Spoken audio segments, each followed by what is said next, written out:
Welcome to another edition of Throwing Down Some Paper Light. My name is Mahlangeni-Byndon. I'm the chair of the board of Movement in Omaha for Race Equity. And in this segment, we will talk about many issues related to our mission and so on. We're very much concerned about racism. We're probably the only organization in the state that has anti-racism within its mission statement, and our work deals with issues related to race equity issues, accountability and transparency, and so on.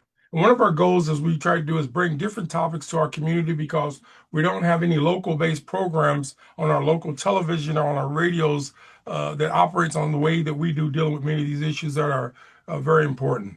Uh, Byndon, who is our guest today, Byndon is the founder of Project Formation LLC. This company focuses on creating and implementing health programs that promote a culture of health within communities, institutions, and schools for individuals. Normie has a double major when she was in college in psychology and political science from the University of Nebraska in Lincoln. She's taught at charter schools in New York City, and one of her primary goals, she's working with this group called her organization called Project Formation, is to help individuals and groups take their health and eating habits seriously as it relates to all groups, and particularly she's working with many people of color in her area. It was reported in medical journals many times over that studies that African Americans suffer from many preventable diseases, illness, and so on can be arrested or stopped with proper diet and exercise. Welcome to Throwing Down Heavy Light, Normie. And first, tell a bit to the participants a little bit more about yourself. Okay. Well, I want to say first and foremost, thank you, Mr. Biden, for having me on your program. I've been watching for a while and I'm quite impressed. Um, well, I'm Nomalizwe Mahlangeni-Byndon. My project is called Project Formation. I started this actually about 8, 9 years ago, unofficially. I was serving on a board for NYU Board of Poverty Policy and Research, and I was working on different projects to help end to end poverty. So they had brought me on the board for new ideas, and I noticed that there wasn't any project that was towards public health. I really wanted to think about what I could do to help serve Black and Brown communities, but more so communities that are having trouble with their health problems. And that was just meaning that I thought, well, and I thought I know that the number one killing of Black and Brown people is usually cardiovascular, diabetes, cancer. And I figured out to be able to solve that or to at least reduce that would to focus on health. So Now, how long has this organization been in existence? How long? officially 5 years and unofficially 9 years. Okay. Now, New York is one of our biggest cities, and my question somewhere is what kind of clients that you work with within your scope or within your mission, within your community? Yeah, so it being in New York City, like I'm from Omaha, Nebraska originally, and being in New York City, I got to be able to see that there were so many different diverse groups. And so I wanted to focus more on Black and Brown communities who were having trouble with their health. And so coming out to this city kind of reminded me that like I could try some new projects out and some new programs to see how would my ideas work out Okay. based on research. Mhm. By the way, what kind of organization do you work with? In other words, is it in the corporate world, nonprofit, educational? Which one of these groups are, do you work with all those groups? I'm not sure. Yeah, I work with all of them actually. So originally it started as a campaign, started a campaign for about 90 days to center towards people who are diabetic and pre-diabetic. And originally we were trying to find people who, again, have these issues, but need to like, didn't have the money to like pay for a trainer or for like maybe an Equinox. We're like, okay, let's kind of do some grassroots things there. And we decided to bring in a couple of trainers and also myself and a couple of nutritionists to kind of help support them for 90 days. I said, hey, okay, I'm not going to charge you $100 an hour, but I'll charge you $50 for 90 days. So I went out in the neighborhood and canvassed barbershops, salons, the parks, churches to see people who be interested in joining this program. And what I found was there are a lot of people who wanted to become healthy but didn't know how or were struggling and they kept failing and thinking that, hey, this is what's not for me. And so coming out here, it just kind of showed me that people are trying to be healthy. They're trying to reduce their health problems. They sometimes don't have the community for that, meaning If you have a family, maybe you're a mom or dad and you have, your kids eating a certain way, maybe one person eating another way, and you're trying to be healthy, it's harder. So I thought it would be a good idea to have like your own community of people who are in your neighborhood. And by neighborhood, I'm referring to Crown Heights, East New York, Brownsville, Flatbush, and Canarsie. So these neighborhoods had the highest rates in heart disease and diabetes and also cancer. So I went to those neighborhoods and I saw that let's just all come together and let's do a 90-day program or a project paying $50 and see how well you do, kind of similar to like The Biggest Loser. So yeah. Now, one of the things that as we examine in our society and in local environment also, many schools are getting rid of PE classes or physical education classes. And we're seeing an increase in health related to African Americans and particularly young people and other groups. What can we do to reverse this social demise in our communities? And also, is it possible we might get exercise or gym classes back in schools? That's a great question, Ajamal. I think with the PE, the traditional PE, we think that we're coming in and we're going to have fun. We're going to go ahead and do dodgeball and, steal the bacon, which I think that's important for kids who are maybe under third grade. But I think if you're getting rid of the PE program, I'm more so interested in trying to transform PE into more an athletic program. So that means you're giving kids who are above the age of 8 more athletic skills in baseball, soccer, football, track, and giving the discipline for these kids so they're able to succeed later in life, but also build a discipline so they know like, hey, what I need to eat to be able to play. PE, if I don't know if you've anyone who's a teacher or in this call, but you know that PE was a way to leverage good behavior in class, right? They're like, well, if you don't act a certain way, if you don't pay attention, you don't have your grades right, you miss PE. The same thing with student athletes. So we know to be a student athlete, you have to have a certain GPA. You have to make sure to getting up in the morning, you're eating certain foods. So I think it's not the best idea to get rid of PE programs, but the ones that are getting rid of PE programs and are struggling, I would suggest just going to your YMCA or maybe some after school programs that offer uh, fitness type of curriculum. So your kids are still having to be outside, not scrolling their phones, but also getting some skill sets into being stronger, faster, and quicker. One of the questions that comes to mind in the introduction, we talked about you being working in the charter schools and in Nebraska. They get really out of shape when you talk about it because of the unions and the monopoly that the public schools have on the education, particularly African Americans. And again, it's hard to have that conversation in this environment that's very racist, elitist. And again, we have a plantation educational system. But the question is, and I'm all aware of folks against charter school, and they sometimes hear people make different arguments. There's dismal data that's available from the Department of Education about how we're achieving. You don't hear the school talking about it, and particularly in all public schools. Are charter schools better than public schools in New York? And how do you deal with that conversation that people don't like charter schools? All right, that's a loaded question, but a great question, Mr. Byndon. What I would say, are charter schools better than public schools? Charter schools are actually our public schools, but they're a little bit different. So meaning that you're going to have to still have go by the same curriculum, I'm sorry, the same rules in terms of taking the state testing, having certain classes that are um, preparing for the state test, but you're a little bit more unique. Okay. The reason why charter schools are actually it started probably like 20 years ago. I want to say it was in New York and Massachusetts that started it, was because the public schools have been failing our kids for a very long time. So if they're following our kids for a very long time, your mom went there, your grandma went there, your dad went there, and it's like it's the same cycle. You have a group of people who decided like, hey, let's try something new with the same demographic. So I would say that to make the short answers, I can go about this all day, is there are certain charter schools that are better than traditional public schools. I would say most of them in New York City perform higher in their district than traditional public schools. Not to say that all traditional public schools are terrible. There are ones that are pretty good, like PS 172.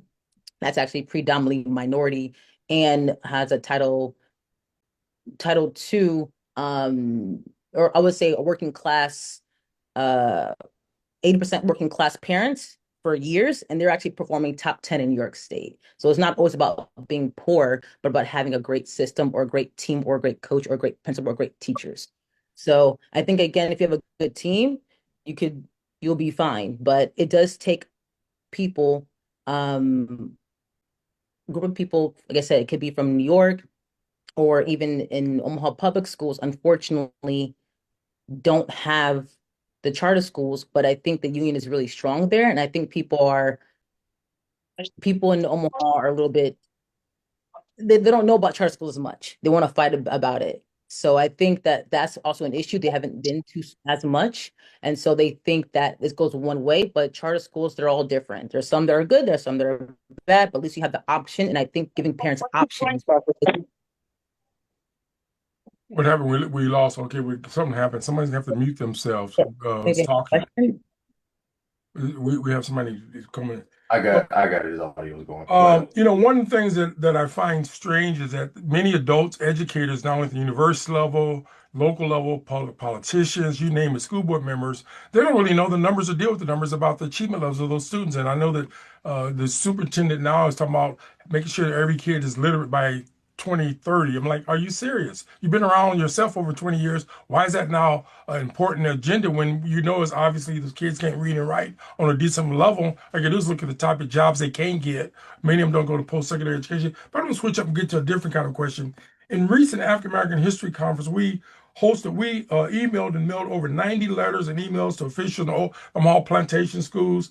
And we can count on one hand the number of folks from that regime, probably one finger, who showed up, maybe three, in spite of dealing with some important issues with African American education and diversity education and history and so on.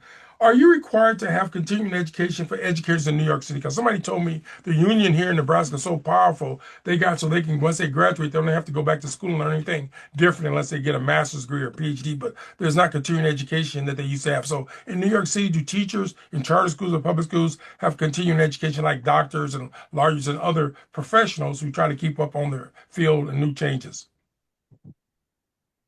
Yeah. Okay. So I would say in New York and most of the charter schools, it is they want you to do more promotion, right? And the thing with charter schools are different from traditional public schools is that you can be let go, right? If you don't perform well, which is fine. I think it's one of the only professions that if you don't perform well, they can stay on for years and years and years and years and years. But in a charter school, if your kids don't do well after a couple years, it becomes a problem. But besides that point, a lot of people who are teachers who are in charter schools or educators, they're they want to be there, right? I want to continue learning. I don't think it's really smart for anyone in any profession to like get their degree and just be done learning about what they're doing. As you know, this is 2025, right? We had social media, we had COVID, we had to do a lot of different things to be able to teach our kids now, right? We had to make sure the TikToks are right, making sure we teach them math lessons a certain way that for you to not to develop or to grow, you end up dying, right? Kind of like a dinosaur. So I believe, not even to believe, I know that in charter schools, if you don't do well after a couple of years and you want to because the environment is more competitive. So we do get more professional development. And I think that should be promoted in most, I think, professions. You said it again in Omaha, it's not like that. That's unfortunate. But I think that that you went to school for teaching, you should want to get better at it. You want to learn about what the kids are learning about and how to be able to teach that kid or that child or student to the best of their ability. So, in other words, in order to teach in charter schools, they make you go to our public schools. You have to get continuing education inside the system or outside the system, like training or anything. In other words, once you got your degree and you're working, do they say you got to go to it as part of keeping your job? There are certain PDs you have to go to, right? There's mandatory PDs, and there's also ones What's a that PD? I don't know what that means. oh, professional development. Okay. So, for example, if you're like maybe a first grade teacher, professional development, maybe your school offers one or two that they host. But as well, there's other ones that you can go to and they will code it under that as well. So if you're maybe an art teacher and want to go to an art summer program to learn how to teach how to make impression of art for first graders, then you can do that because they will approve that. Unfortunately, with some bureaucratic systems, they have their systems how they do certain things and they don't always evolve, which sometimes happens why students aren't evolving in some traditional schools that have been failing. We are concerned with the current erasure of African American culture at secondary schools and also at the university because they've been taught to eliminate any history or culture that makes the racist or white people sometimes feel bad. How is that handled in a vastly diverse racial place like New York City? So New Yorkers are not going to have it. That's what I would say.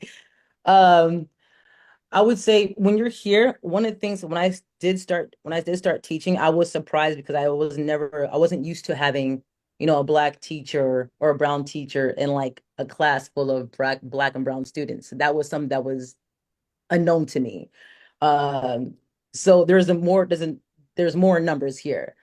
And that being said, you're able to see people who look like you. You see black doctors, you see black teachers, you see black principals, educators, you see brown people who are organizing organizations, and everyone's working together. If you're someone from the majority, right? Let's say you're a white person, then you are working within the black community and brown communities because we're all living in this small city and having to work amongst each other. So it is competitive, yes.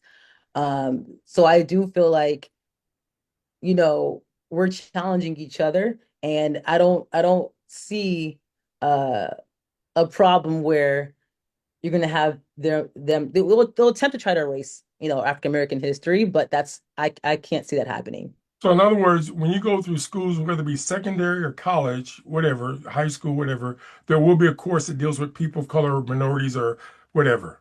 Yes. Yeah.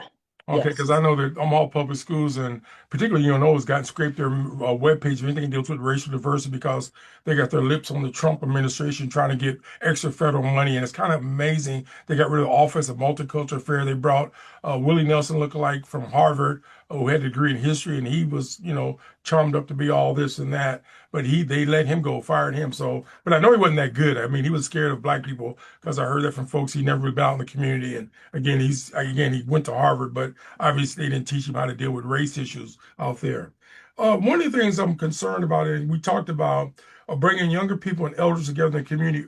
In your perspective, how do you deal with that both on a mental side, social side, and a physical side? So, in other words, are there opportunities in New York or in other places you've been where you got people who exercise in different age range as well as dealing with intellectual socialization of the elders and the youth? And again, we have a divide here in Omaha, but when they throw that, what's it like out in New York? Yeah, that's a great question. There are different ages or let's say, where this young or old, okay? Like if I'm going for a run, I do see a group of older, uh, I would say over 65 had doing Tai Chi in the parks, right? So they always have something going on for every age group. Could be the YMCA, it could be a small group from your churches, but it is a constant thing where if you are in New York City, people are moving quite a bit, right? It's a very small city, big city, but small city. So you do have that. And then for kids, of course, students, you would have the sports, you will have them playing outside. But I think to combine it together, something that I would like to see more would be, again, the YMCA is a pretty good spot for that. And also, I would think the parks, right? The parks department, and also like Prospect Park, Central Park, where you will see all ages working together. And I think that promoting when you're here, because we have to walk, that you do see a lot of young and older people kind of working together. Now, within the work-life balance, that's a little bit different, but I think that every age has a way to become healthy, and then you find something that works for you.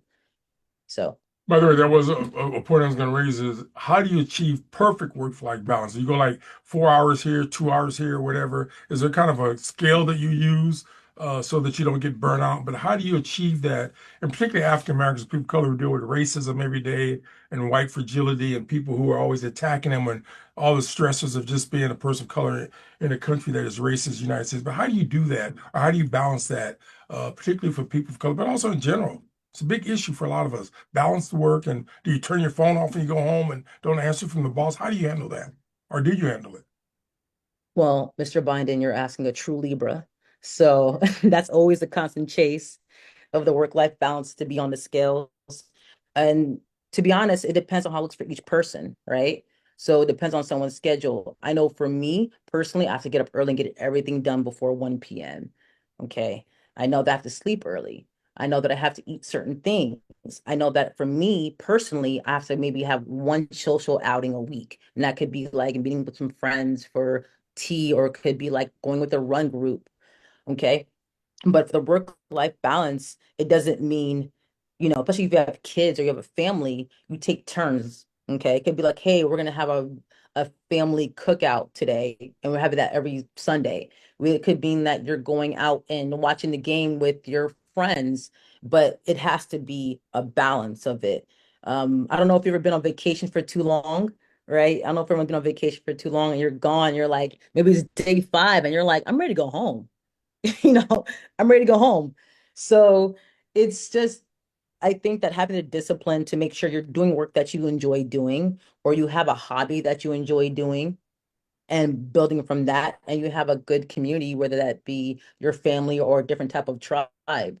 So work-life balance looks different for everyone else. For me, if I'm having certain if I have clients, I talk about what their schedule looks like, what their family looks like, what their religious background looks like. And then for me, I try to help them sort that out. So it's like I organize it where it's like, if I'm talking to someone, I don't expect someone, I'm vegetarian, to have my type of diet. I don't expect that. I run marathons. I don't expect that. I don't expect you to do boot camps. No. But what I look at is you meeting people where they're at, and what work-life balance looks like is different for them. And you kind of go ahead and look at their schedule, organize it in a certain way that makes them happy, and to ensure that it's a good enough schedule that kind of promotes a healthiness where they're not doom scrolling all day, or they're not, going off the deep end, but so that they're happy. So, By the way, back in the day, we used to have Parks and Recreation used to sponsor certain events and so on. And I don't think we have anything like that in city or county or state government.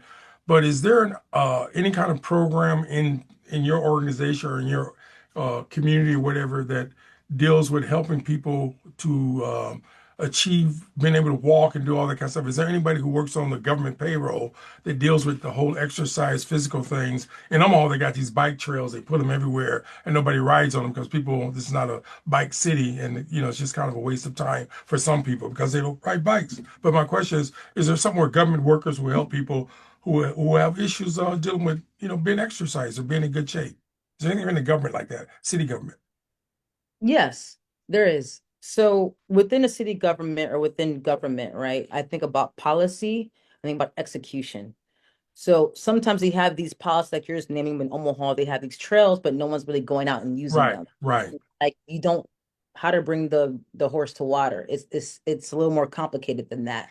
So, I've worked in policy most of my life, and what I look at is like, if I'm going to use policy, how does the community going to look at this, and how I'm going to execute that? Okay. So then what I do is, or what we would do is like you find people who can understand what we're working on. So I'm gonna use that example of there's trails that are there and people are not walking on the trails, right? So that means you might get a community organizer or a canvasser coming out to you who's of your same age and be like, hey, we're gonna have a walking group. It's free. Every Monday, we're gonna walk for 20 minutes on the Keystone Trail, right? And it just takes one or two who work within the government, but that also takes someone from that management group, from the government, or from that I guess from that scope to go in and organize that. So it should be someone who is middle management who can understand and see there's a problem why they're not coming, or why this is not working. It doesn't mean it's a failed policy. It just means that you need someone on the ground who's able to talk to the people who are the community to bring them out to go out for a walk, but also ensuring that there's some accountability there as well. Okay. We're getting ready to get down to that. I notice there's someone who's had their hand up for a while, but normally anything before we open it up for people to ask you direct questions or raise other comments or react to something that we've said already. Anything you want to say before we open it up to the participants? I just want to thank everyone for coming to this. It just to me shows that you're taking your first step with your health, or you want to learn more about the community of the Omaha community or New York community, of how we could be better to achieve a more healthier status. So that's what I would say first. And I think any comments I would have to people who are watching, just be like, would be, what does your wellness journey look like? And if you're struggling with that, why do you think you're struggling with that? And how could I support, or could someone from my group or from my community support you? Yeah. We're going to open up. Carla, you had your hand up in one of the formats we have here. You probably didn't know that, obviously.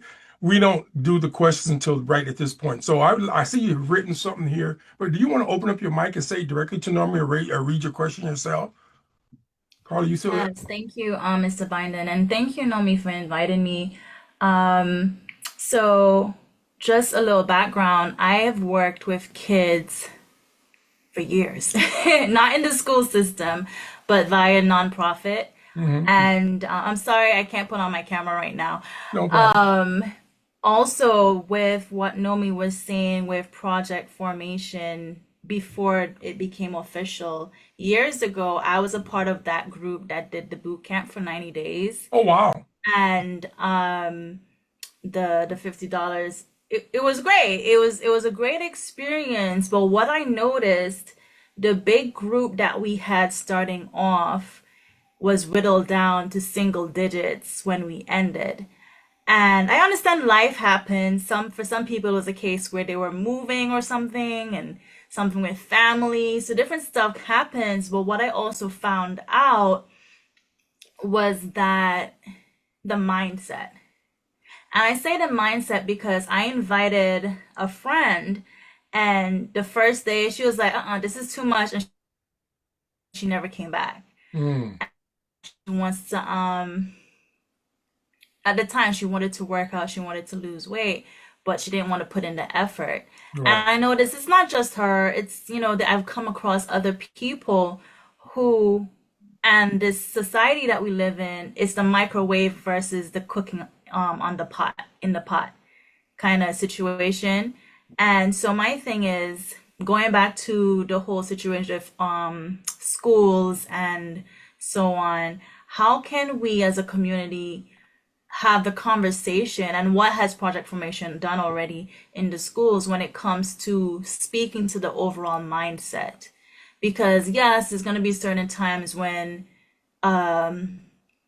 losing weight, whether it's the nutrition aspect or the working out aspect, is going to be tough and you might want to give up, but then it's like, how badly do I want this? And is this getting me closer to my goal?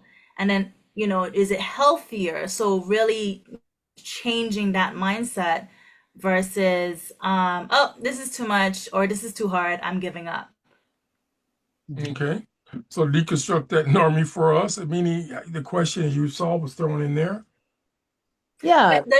Oh, Okay, go Well, we ahead. try to be succinct to get to the questions, my friend Carly, Yeah, but but I I wanted to understand hear the the background is backstory as important. well. And I have a question for you later, but I wanted to ask Normie to respond to you.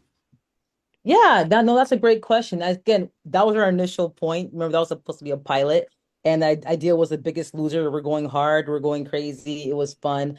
Through that, right? That was the first campaign. We actually started a few others after that, right? Focusing on diabetes and pre-diabetic reversal, just about educating people where once a week, we meet, talk about what kind of food we're eating, and talk about what we're cooking for our families, and then like, what can we do the next week to ensure that, like, hey, let's add more vegetables to our group. So that's one thing that we did where we had a 12-week program where we're focused on diabetic and pre-diabetic people. This was no working out here, right? Another Hmm. part was we kind of had started the run club. And that was people who I just want to run or try to get to running. And we're like, all right, let's just run in Prospect Park or run the streets or whatever. We're gonna have all different levels. That was another thing that we did. Another part of it was I started Nummy Foods, which was only focusing on nutrition and health, right? And that doesn't mean that I'm telling anyone I'm not working out with them and telling, hey, I'm gonna go train you every day. That wasn't the point of that. My goal was to, hey, I'm gonna help give you a meal plan, and we're gonna coach you through what you're gonna eat, how you're gonna eat, what's gonna make you feel like, and I just ask you to be active 4 times a week, however you want, right? That means you're gonna go for a walk. Does that mean that you want to go join a yoga class? Does that mean that you want to go swimming? That's on you, but I'm asking you 4 times a week to be active, right? So within that, we try to expand after that first pilot, right? Because that was a little intense. You're right. It was supposed to be intense, right? But through that, we saw there are so many people who are trying to become healthier, and we had to meet them where they're at and meet them what their likes are. And then you asked a second question about the schools. Yes. Yes. How have you, in project formation, gone to the schools and basically educate our young people and the teachers, their families about shifting the mindset when it comes to being healthy? Yeah. So within the school system, like I said, I worked with about I think three different charter schools and a one private school, and also the United Nations International School. Nice. So within those scopes, right, I've learned quite a bit, but what we did, or at least what I did and some people I brought together, I brought people from the community to help support me. Like it's just not me. I'm pretty fabulous. Yes, I can do all these things, but I need support, I need help, I need people who are working within that area. So go ahead and I'll get us all work together. So Hmm. within that, we started to do labs. So like we had family labs where we had once a week, we were bringing in a chef to show families how to cook, prepare better meals. Also a lab for the kids inside the school to show them how to instead of them buying snacks and juices, it's like you make your own juice. We show them how to do that. So while we're in the school, we show them how to juice, we show them how to do a mindset of like yoga, to make sure they're all watching like a what do you call it, motivational video to ensure that they were happy about what we're doing. And then we also you know we kind of made some like competition within the school. So kids love competition, so they love doing that, but just showing them like you can prepare your own snacks that are actually cheaper, they're healthier. And we also yeah, that was for the students. And then for the staff, made some friendly competition within that. And then within the United Nations International Schools, that was more of a running program. So getting them to be more competitive within their middle school programs. So Awesome. we've But done a lot but of some other things too, but I ain't trying to take up your time. by the No, way, no, thank Carla, you you. said earlier you had a big group and a small group. What was the big group or the when you said you started off, and then what was the end? What kind of numbers are we talking when you started your boot It was camp thing? about what, five or four or five of us, know me? At the end, Yeah. and when at the beginning, how many joined up initially? What kind of numbers you had in the beginning? It was like 30 something, Oh wow! Now like again, 32. so if it went from 32 down to five, okay, and I had no clue. That's why I was trying to figure what you meant. The other thing that I know that I'm a little concerned with, and I know we did a book reading group, and we had maybe 20 people. Majority were white. We couldn't get anybody from the Malcolm X Memorial Foundation, even though we're talking about Malcolm X. But it happens where you get people coming the first time, and then everybody fall out. By the way, I'm not trying to be funny, but the people who dropped out were they the obese, overweight, over heavy, what do you call people who were older who had maybe health issues, or they just didn't want to follow through? Help me with that one. I It was well, a mixture. Okay. what I would say this because I was doing the data on that. Funny enough, the 6 a.m. class was pretty strong, right? I think you were in the 6. Woo! Hold it I'm now. gonna say, so this is why I try to aim for the morning for the workouts, because we get done before you go to work. There's no excuses later. So Okay. this is the first time me comparing the 6 p.m. class and 6 a.m. class. The 6 p.m. class at the end of the 90 days did have like 5 or 4 at the end, over 30. The 6 a.m. class was pretty strong. We had maybe 3 or 4 drop out of that. But again, I think that goes to show that, you get your workout in before you start work, if you can, right? If you can. And before you start your day, before the distractions happen, which actually why a lot of my programming, especially for the community, if they can get their workout before 6 a.m., before 7 a.m. And then when it comes to the 6 p.m. or 7 or 6:30, such excuses. I'm going to happy hour, something happened, my kid up from school, this work, oh, I overslept. Not to say that's always the case, but it was something that kind of made me change a lot of things later, where I tried to now go into institutions where they're already at to kind of support the um, people there. By the way, one thing that I noticed, and I made a note here, there was this school of thought that we had to get in 10,000 steps a day. Everybody who has an iWatch and their phone, they could always track those steps. Then I saw another article that came out. They don't necessarily require you to do the 10,000 down to 5,000. So is there a kind of prescribed amount of exercise we should get daily based upon common folklore, or whatever you want to use, the average person, so that we're not just sitting around doing nothing? That's a good question. There's a lot of different studies and people argue certain ways. What I would say is you can get in at least 4 hours a week. That would When you say 4 hours a week, well, how much time are we talking? How many steps? Again, we got to break it down we're for. thinking about steps.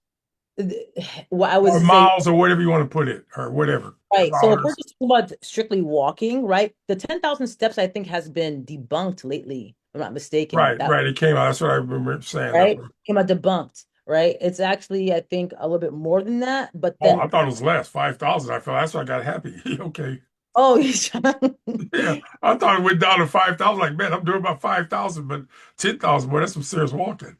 right. I would say a little bit more, but again, maybe that's my point of that, my point of view. Sometimes when these studies that come out, there's a lot of questioning of how they're conducted, who's actually paying for it, how is it being conveyed to the public. So I try to like look at like, okay, how do they measure that to see if that was the rule of thumb, because a lot of these studies I could say a study to you that's four other people can use the same study against what I just said.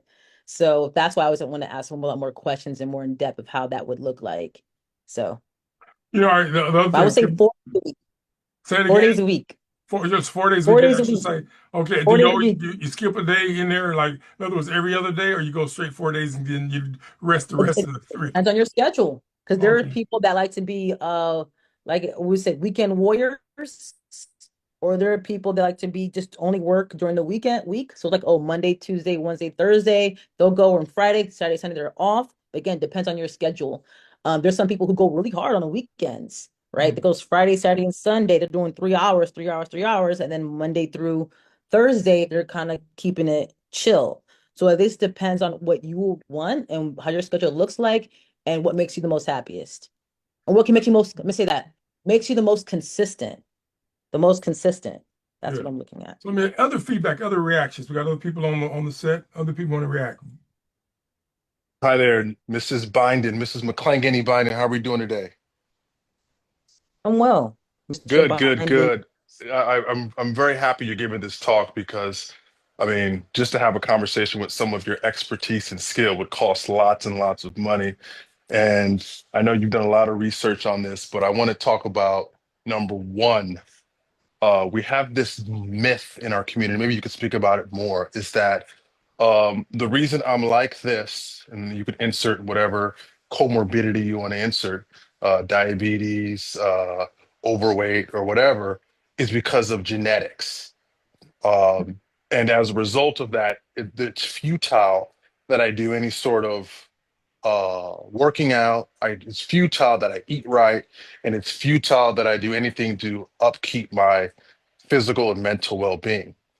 And I think that's important. Maybe you can expound on that because I've recently turned, I guess I could say I have more young years behind me than ahead of me.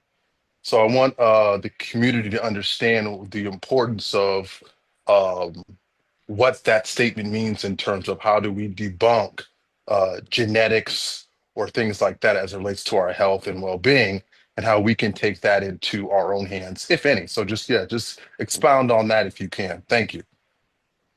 Thank you, Mr. Biden. I could definitely tell you have more years behind you by the gray hair, but you have to keep you around a little bit longer. And that's what I would let, and that's why I need you to keep me around a little longer because I have to be around. All right, sounds good to me. I got your back. So that's actually a good question. I feel like this happens all the time where people will say, this is my genetic code. So within science journals, within medical journals, within research, we look at genetics in terms of, hey, if you have this, if you're diabetic, then it must mean come from your mother, comes from your father, right? This is something that has been said in a lot of problems, chronic problems, and also a lot of health issues. That's not true, right? What it really is, again, this is why I went back to saying, Mr. Bindon, that we want to see how was the study conducted, right? How was research conducted? If, for example, we saw that Mr. Bindon, Mr. Potso Bindon had his baby with him, okay? Now, if Mr. Biden, Potso Biden has to happen to have be I'm sorry, diabetic types 2 diabetes, right? And we're gonna assume, well, because he has a son, that's gonna happen. Not necessarily true. The really is that your dad eats this, your mom eats this, so you're likely to eat the same thing, right? The same thing goes back to what I was saying about our families, where we have people who are trying to struggle to eat healthy because their families do not eat healthy. So because you're eating the same things that your mom and dad ate, then you're going to have the same problem, but it's not a genetic disposition. It's just because your environment is surrounded by unhealthy food. Okay. Though that can be broken very quickly, let's say very quickly, but sooner than, 10, 20 years, you're not just having to give up. It doesn't mean that you have to give up. It's literally you can change that within your diet within 3 to 6 months if you're consistent, right? And then if your family is very unhealthy, well, then you can find a different tribe to help you become healthier, and hopefully you bring some of those habits back to your family to learn how to cook better foods. But in general, it doesn't mean that you are, because your mom and dad were diabetic, that you are destined to be diabetic. No, that is an environment problem, not a genetic problem. Something hit me, and I was going to raise this question. We have a person in our community, I'm not going to mention the name, who weighs over 350 pounds and went public about he's going to lose this amount of weight and came on Facebook and said, I lost 5 pounds again. Uh, what is your notion about people being public about losing weight, particularly when they're overweight excessively, where, they like double the weight of one person, we're a size 99 or something like that. But do you encourage people to go public when they're trying to lose weight, and particularly if they weigh excessive amounts, bigger than, there's a little bit tinier than the elephant, a baby elephant, but up in that level? So how do you deal with that? Do you tell people they should be discreet about that? Because sometimes it can be a challenge, but what is your image of people making their whole weight loss public, particularly when they have some serious weight issues? I actually think it depends on the person, but I think it's a good thing. Okay, I didn't know how you felt about it. I Pierre, think I think it's a good thing because it's almost like, hey, I told everybody I'm gonna lose 100 pounds by the end of the year. Then you have the audience kind of looking at you like, are they working okay, out every single day? Are they doing this? So kind of like, hey, I don't feel like having to do this today, but I already said I'm gonna do it. So it kind of so forces me, at least in the initial stage, to kind of start with that, right? Even for me personally, I don't always want to run marathons. I'm like, oh, I already announced it, so now I got to do it, right? So I think that sometimes I don't think public shame is a good thing, but I think it's a good idea to have a public community, especially if you don't have a community at home. If no one's okay, watching you at home to lose weight, you got kind of can sneak the Oreos or sneak certain things. it. Right. So, Pierre, I see you have a question up. Go for it. Talk to Normie directly. Yes, also, quick question about the unhealthy food you just talked about. And we know people have different background, different culture, different way they cook. So when you say healthy food, so what do you mean exactly? right. So people have different backgrounds. It doesn't mean, thank you for the question, Pierre. Okay, thank you for the question. But when I say different, um, whatever background you're from, that's one thing they're actually proud that we done here in Brooklyn. Was I have a lot of diverse clients from the West Indies, so that means Jamaica, that means Puerto Rico, that means Haiti, that means Guyana, right? They all have different types of foods. People from Africa, people from wherever, so Black American, Southern Black American, let's say that. And we always assume that this food here is really unhealthy. What I look at is, how do you go ahead and have similar food that is tasty? Because our food is tasty, let's be real about it. And to make sure that it's healthier without adding all the extra additives, right? There's a lot of extra things we put in. So if you're from a certain background, it doesn't mean your food is unhealthy. You just have to make sure that you are not over putting too much sugar or adding, extra oils in. You can make your food fresh, taste well, and still honor your background. So Someone hopefully that raised Okay, answered okay, that. thank you. Someone raised a And question Tibor too. also in West African culture, Southern Africa. So people eat a lot of meal or starchy food or palachi, or however you want to put it. And it's not always the healthiest because it's starch based, and they sometimes eat that and meat and no vegetables. And so one of the challenges when you come from certain environments, and particularly on the continent, a lot of people walk a lot more. So in some of those villages and area, again, in cities, they do some of the things we do, where they drive cars and just don't get their exercise. But it also depends on the quality of the food. In other words, make sure you get those different types of vegetables as well as your fruits or meats and so on. But don't overdo it on the starchy rice all the time and not get enough balance in it. Get the various vitamins from the various foods, so on. Right. Well, Kenyans, I mean, they're marathon runners. They have a lot of starch, but we have to remember we're also in the USA. They add a lot of additives and chemicals in our food, right? If we just ate our foods without the excessive chemicals, it would be okay, right? There's additives, so not having, it's not necessarily that the foods are so terrible or they're so, from our backgrounds are, harmful, is that when it gets here, right?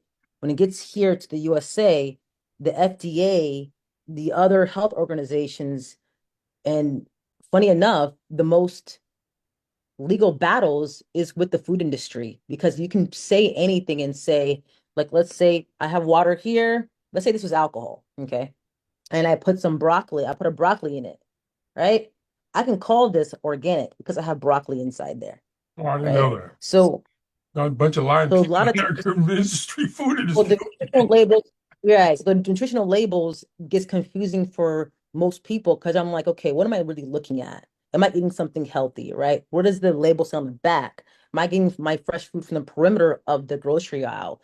Am I over cooking my food where I'm cooking for 8 hours a day, and all of a sudden the nutritional benefits from this kale or from this collard greens is now null and void. If I'm putting too much oil into it, it is still the same food. It's science. It's gonna now change to something else. It's now a chemical reaction. It's not no longer the same thing. So that's a lot of the problems we have here. It doesn't mean that food is bad. It's just you have to be careful where you're buying your food from and also what kind of chemicals or seasonings you're putting in, if it's natural or not, or at least processed or less processed. Pierre, I So see you have your hand up again. You want to ask a question or raise a comment? Yes. Also, about that. So all people can get access to that healthy food, or they can identify which one is bad, which one add more additive, and those things. All people can find this on the shelf or the supermarket or somewhere. that's a great question. It is harder for people to do that just right now. I know in the schools that I worked in, we do have a couple lessons that are about nutritional labels. That now in the PE, which is now an Hmm. athletic department, part of that now is talking about what are we really eating. And if I'm looking at something, I'm like, oh, I'm eating just drinking just they like the Arizona teas and like the Takis. That's the thing now. So if you look in the back, you look under green, it's like, okay, this is just juice. It's actually only 2% juice, and the rest is, can you pronounce this? You cannot. Okay, Right. then. So what we look at is in that regard is we try to have, and this now nutritional coaches and people who are educators in nutrition and food science to kind of showcase like, hey, this is what I'm actually eating, so it's harder, but you can look it up a little bit now, but we're getting there. We're working towards it. And I'm hoping that, we can build more community alliance and people around to help support that in schools and in the churches and other programs. In the chat number, there's a comment that says there's an app called Yuka, Yuka, that helps with that. Is that determine nutritional value of food? Is there an app you know of, or is that what that means? How good stuff is when you look at that? Are you aware Right, of that? right. I'm not Yuka, I think I've seen it, but I'm glad that you were sharing that. Um, I would say there are a couple apps that can showcase like what you're having, like take a picture of whatever you're eating. It will tell you what it is, what's in the content of that. But also that also doesn't think about the person if they know to do that, right? Right now we're talking about it, and I think some of us on the call were like, "Is that really a thing right now?" Because some people don't think about it. If I just say, "Hey, this is juice or orange juice," you're thinking, "Oh, I'm just drinking just orange juice because it says orange juice," right? For the ones who are reading in between the lines, they can go ahead and see like, okay, it's orange juice, but it has like it says 10% orange juice. What's the other 90% then? Right? That's this conversation happening now. And I think that just getting people more aware of that would help with that conversation. And I'm glad that you put that in the chat because I think that would help a lot of people too. By the way, a lot of kids depend upon free and reduced lunches, and school systems provide food. And I remember back in the day when I went to my kids' lunchroom, I saw some of the kids throwing food down in the trash that was not even eaten, whether it be an apple or whatever. And it's kind of unfortunate. But my question somewhat is, how balanced are school systems food for kids, and particularly low-income families who don't have a lot of food in their homes? Well, have you seen that in charter schools or in public schools that they have pretty decent balanced food for young kids and people who are actually growing and developing brain development, all that good stuff? hmm some schools do a good job of that. One of the schools that I worked in, I think probably in 2018, they actually were called Smart Start Nature Academy, and they prided themselves on bringing in, I guess, chefs who were making the food for the kids. There was no sugar in the school. It was no red meat. There was no pork. Then we had chicken, fish, but 80% of it was plant-based food, right? Okay. Just for the kids. But that vendor or the owner of the school, who or the CEO of the school was working with smaller businesses that could provide that, right? Okay. Now, we're thinking of a charter, I mean, not charter school, a traditional public school. We begin our food from, Mr. Tom, Johnson for the past 50 years, and there's no accountability there. Then it's the same square pizza or the same beef cutlet that, we ate as a kid, and this does have no type of nutritional value, then that becomes a problem, Gotcha. right? I do feel like that is in certain places it has gotten a lot better, where you're hiring people who are maybe, like I said, we're in New York City, small businesses to help provide food for the schools that will help give the small business money, right? Put their money in their pocket, but at the same time gives the kids nutritional value, right? So it's a way to do that, to have that happen. And if you see some kids throwing the food away, maybe the food is not good, you know. But this depends on who's your vendor for that. We're down to about the last 10 minutes. I know there's another post. You got a question or comment? We're about 10 minutes down, 8 minutes, Sure. 9 minutes.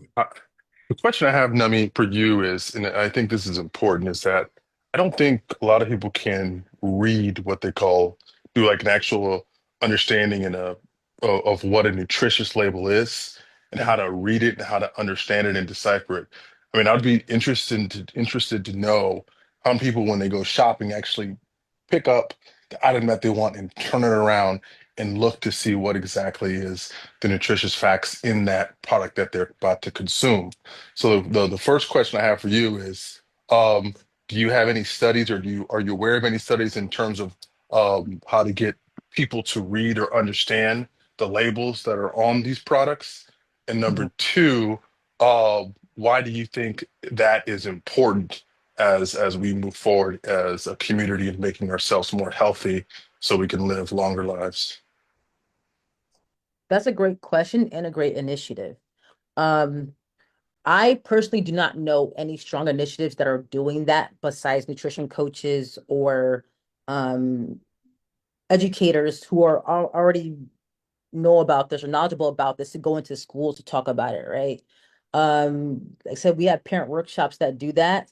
There are certain schools that do that. There are certain communities that do that, but there's not a whole, I guess, education memorandum that helps people do that. And I would actually welcome having a policy like that, or at least having maybe a group starting in that way, where it's like, hey, we're in a chore store today, and we're meeting a bunch of moms, and we're gonna go shopping for what we typically would make our families.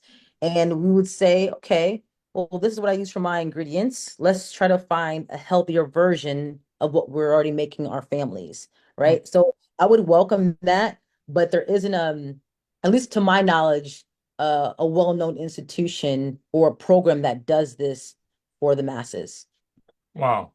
One thing that hit me as you were talking, and we have at the University of Nebraska Medical Center, they have a department called Public Health and something like that. And I've never seen any of those folks in our community, nor do I know anything if they have any people of color working there as professors or whatever, because they tend to be white females. And again, they have no contact with people of color. For the most part, you can look at the data. We have a Douglas County Health Department that's dismal and racist and so on. And some years ago, they had a policy they were going to solve health as a race issue, or they're going to deal with anti-racism, but they hired a director who's some place like Wyoming or Montana, who doesn't return letters or answer phone calls to show accountability. I don't know if they even do public health in the education community. So my question basically, I think, is how do we get our universities who have money to deal with public health teaching it rightly? Because as was said earlier, some people don't know how to read labels. Some of our communities don't have any notion of having community education on those topics, where these people are getting funded through public funds, through taxpayers' dollars to run these public health departments, as well as the university, which gobbles up a significant amount of money out of taxpayer funds. But we see very little return in the African American communities of color by the fact that you don't see any people working there hardly. So some of these issues can be a challenge because we got to do it ourselves. But my question back to you somewhat is, does the city there do anything to help educate people on how to read labels, do any of that from your vantage point? Does the city do that right now? Or the county in New York, do they have some kind of people who interact with people to help them out? Because some people don't know how to read labels or know what they're talking about. Right, right. I don't know at this point in time. I know with Eric Adams, he was focusing on diabetes, prevention, and doing programming within the hospitals. Oh, okay. Within that, so if you're already a patient there, I think there was something that he was organizing within the hospital if you're already someone that was Okay. in patient there. Now, I think with what's missing again is we have these great ideas and these great policies, but we don't have community organizers who are able to bring a community together with the policy, with the programs to make sure that it's all a perfect marriage, right?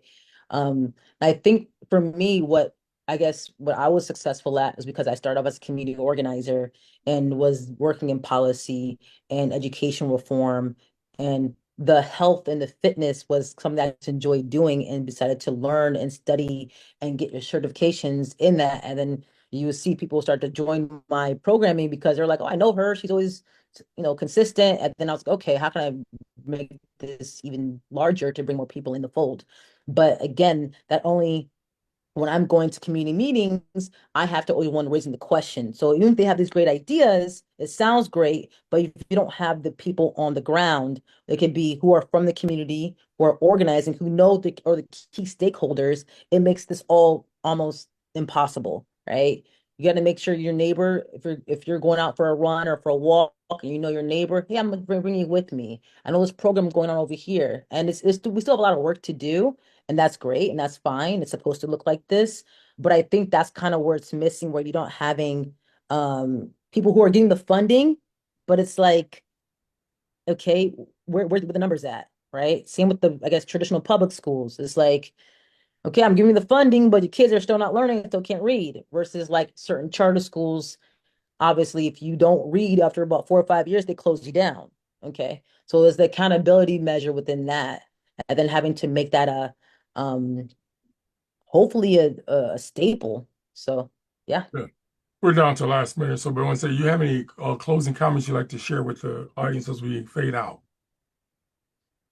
Closing comments. Again, I want to say thank everyone for coming and for listening to this talk.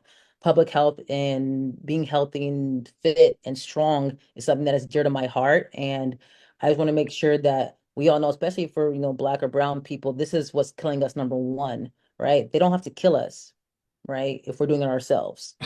So I'm just saying. I'm just saying. I'm just saying. So don't let that be the way to get out of here. But if you're stronger, faster, quicker, you can be able to do whatever you want at any given time, right? No one has to tell you anything, right? So just take the time. I'm not saying you got to run marathons, but I just would welcome you to try something new or try something healthy for yourself. Small steps. Go for a walk for 10 minutes a day. Start there. So, yeah. Yeah, before we close out, I'd like to say we're going to bring some other people on the show and guests, and we're looking to have also different types of people can share light in our community. I attended African American Nebraska Commission, African American Commission today for the first time in my life, and there was a lot of fat mouthing and what we're going to do. And some of these folks, are new to the struggle, but they also talk about they've been involved for a year, but we've never seen them and heard of them. Some of them got some issues, obviously, when you hear people talk. But I would love to see more people people, get people together and talk about how we collectively can help ourselves. Because again, the dominant group is chasing men and women of color out of positions now. You got these all white faculty members. UNO, for example, they have white women who don't never come to North and South Omaha teaching about multiculturalism out of a textbook or a comic book. You got people who are scared. People have these academic degrees. I call them fake PhDs, where they can't write, they can't read. It's obvious they don't pick up books. So part of the thing is we're gonna have to do things for ourselves and collectively hold each other accountable. Because what good is the Urban League in Nebraska if the director doesn't know how to write a letter, or he's sitting in his office and he won't answer a phone call because he's scared and he suffers from Negro fragility? Then he goes get another job who obviously he's he's underqualified to do some stuff. Again, it can be proven in court. Some of these people are dumber than rocks. And again, you can tell by the fact that they have nothing with their names on it that they've engaged our community, yet they call themselves advocates. The same thing with years ago, Metro had a woman who was in charge of health and wellness, and it was obvious she needed a cane to walk because she weighed a very lot.